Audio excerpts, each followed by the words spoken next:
Hey up! Right, first of all, Happy New Year. I know you've missed me while I've been off because I've had a lot of emails from people asking me where I've gone. I was just taking a couple of weeks break, basically the only holiday I get each year. But thanks for your concern, I do appreciate it. Right, so with this video today, I thought we'd recap on the upcoming restrictions on motor travel around the UK.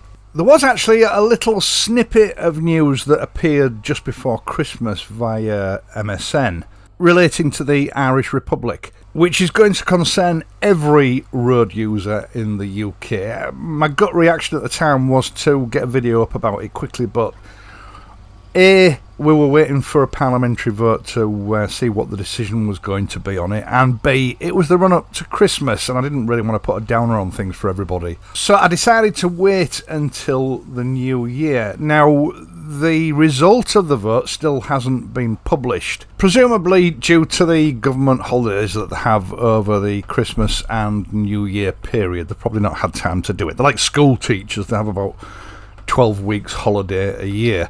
So we're still waiting to see what the outcome of this vote on the latest government project is going to be, although my gut feeling is that it's just going to be pushed through regardless. In fact, thinking about it, I think the term used was signing off on this strategy, so they're going ahead with it. It's just a matter of everybody putting pen to paper and agreeing to it. Now, as I say, this came to my attention through Microsoft News from PA Media. And it's basically a new strategy to persuade motorists to slash the amount of journeys that they make in the motor cars. And this will apply to motorcycles in due course as well. It's just that whenever they talk about these things, they tend to forget that motorcyclists exist, so they tend not to mention them. But you can take it for granted that in due course motorcycles will be included in these strategies if they're not already. This new strategy is aimed at saving the planet. No mainstream media has reported on it, only, as I say, this from PA Media and one or two provincial newspapers have thought it worthy of mention. Yet it has far-reaching consequences for everyone, and it's something that I predicted would happen about a year ago. Now, this particular contingency sort of pertains to Ireland, but we know that something along these lines is already happening in the UK. It's already been announced in Wales,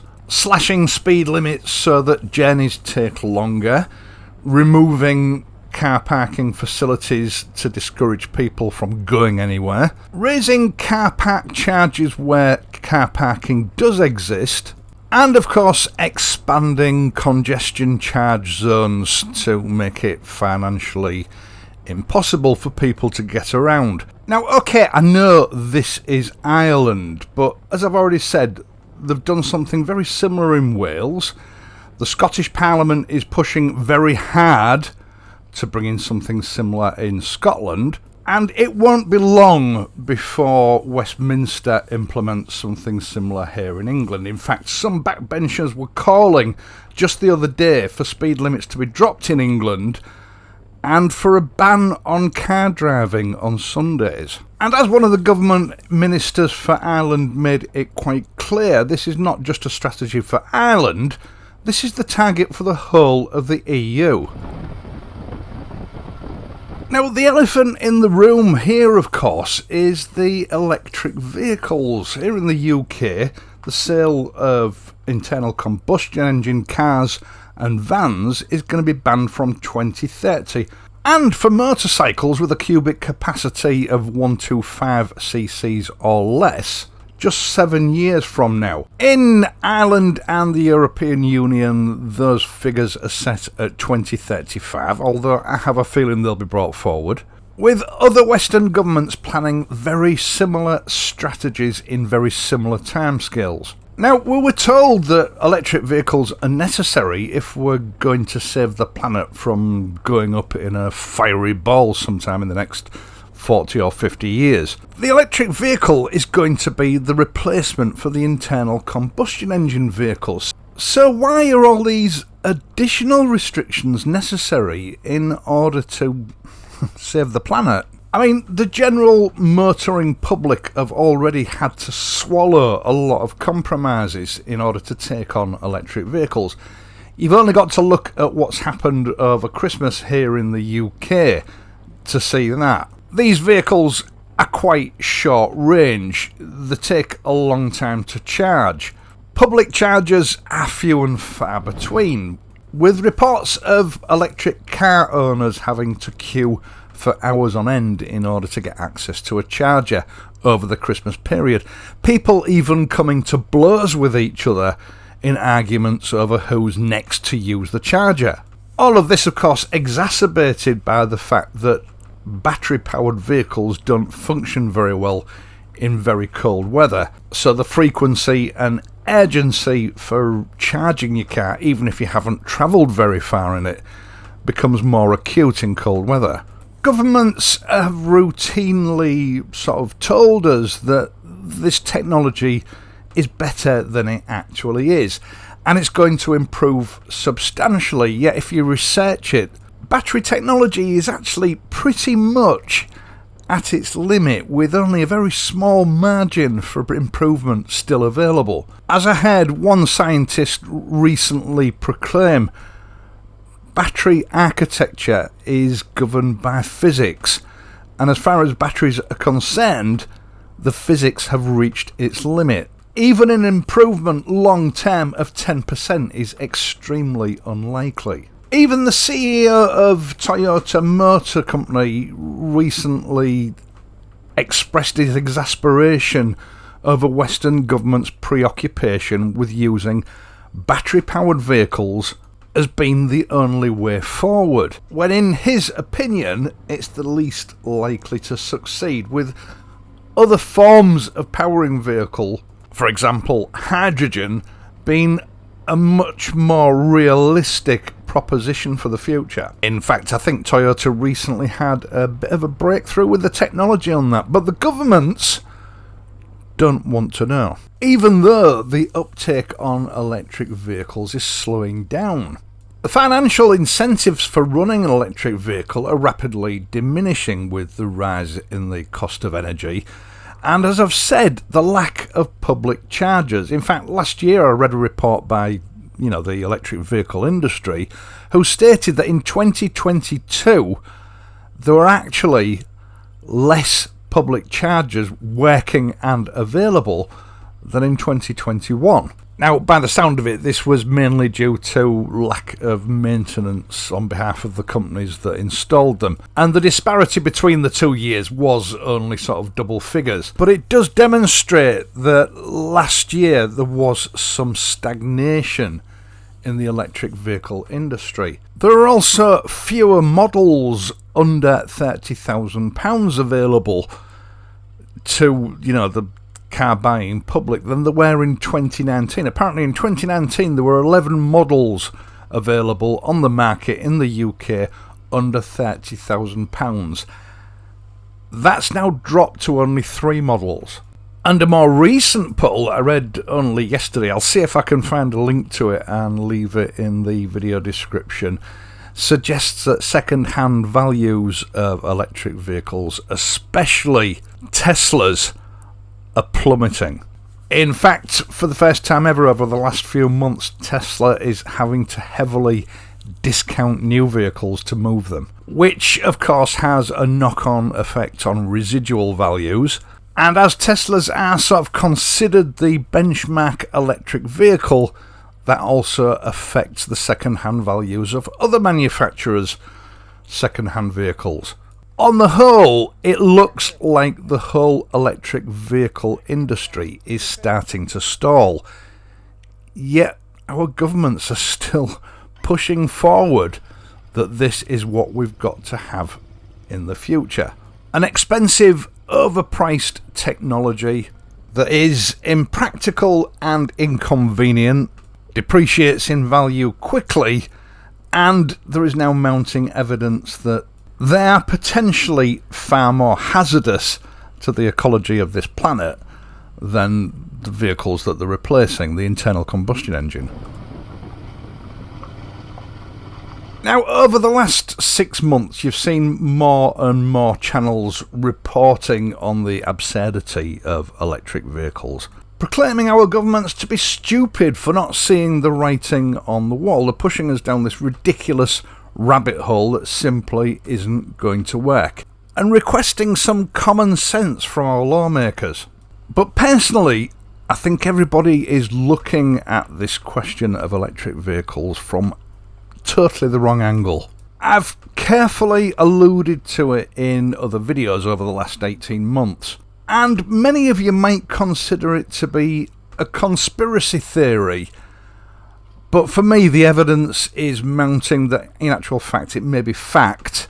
So give me the benefit of the doubt and hear me out.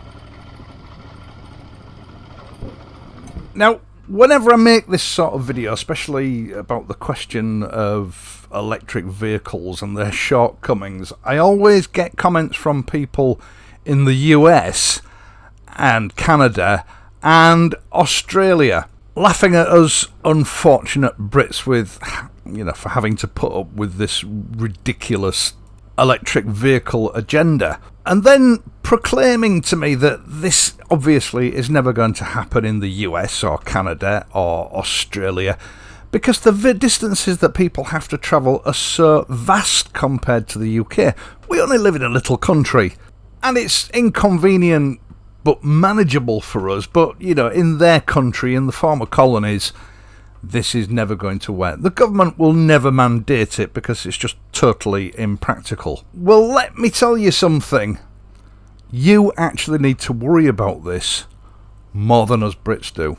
The leaders of all Western governments are watching what is happening in Europe and especially what is happening in the UK very closely to see how things pan out. In fact, I think some states, California springs to mind, is already going down this rabbit hole because electric vehicles are the perfect tool for a government to use to control the movement of its citizens.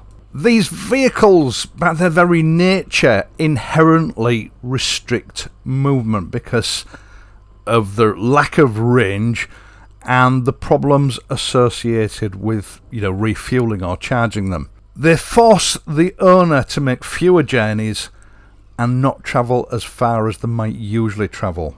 And that has nothing to do with climate change. It seems to me from government's behaviour that electric vehicles are not about replacing our internal combustion engine vehicles with something which is cleaner. It's about replacing them with something that is more restrictive. There's no doubt about it, there is a segment of our population that has been completely brainwashed into thinking that if we don't take these vehicles on, if we don't make these changes in our behaviour, our grandchildren are going to fry in a fireball and it's all going to be our fault.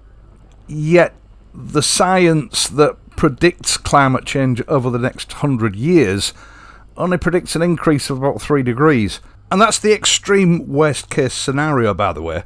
If true, the planet will be hotter, but it won't be uninhabitable. Don't forget, the human species is a tropical species. We cannot survive in temperate climates without shelter, a source of heat, and warm clothing. Cold is a far bigger killer than heat.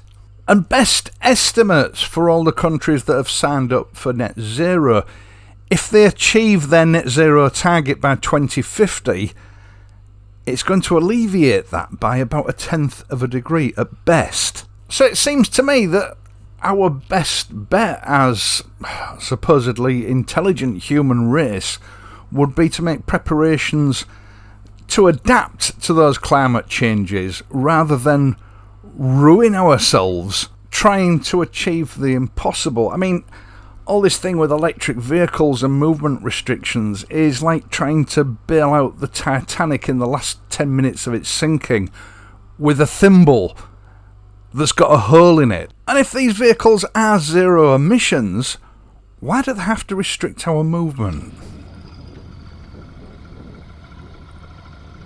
Now, just before Christmas, Oxford announced that they were segregating the city of Oxford up into 6 zones, designed to restrict movement of the city's citizens between zones, with hefty fines of £70 if you transgress those zones.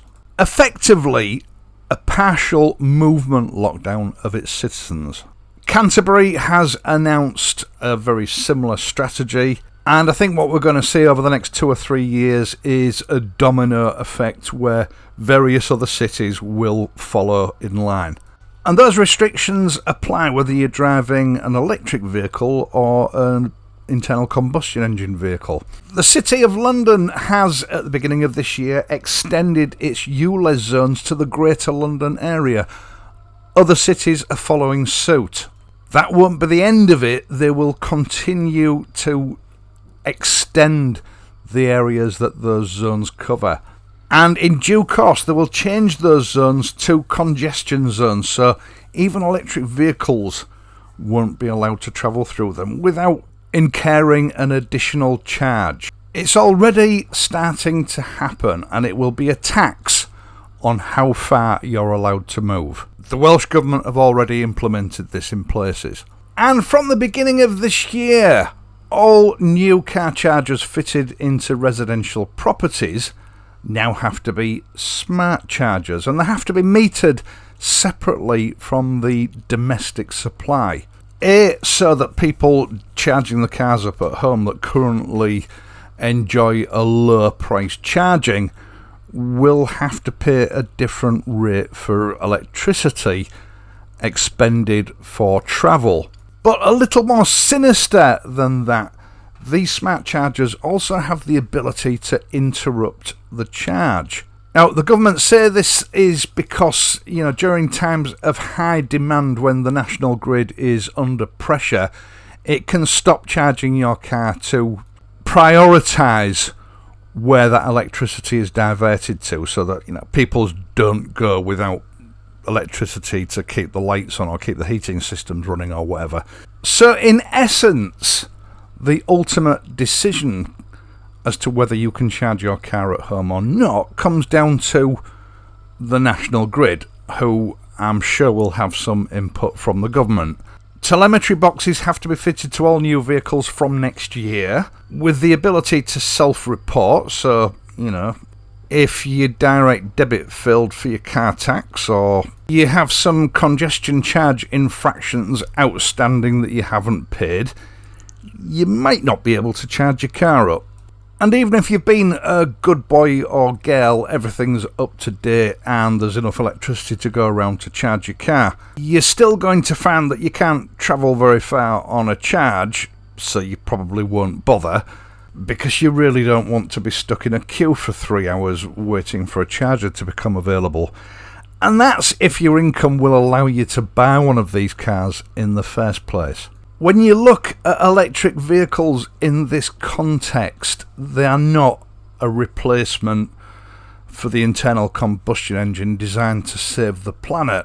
They are a new tool mandated by the government to control where we travel, how far we travel, and when we travel, and ultimately to discourage us from travelling as much as they possibly can.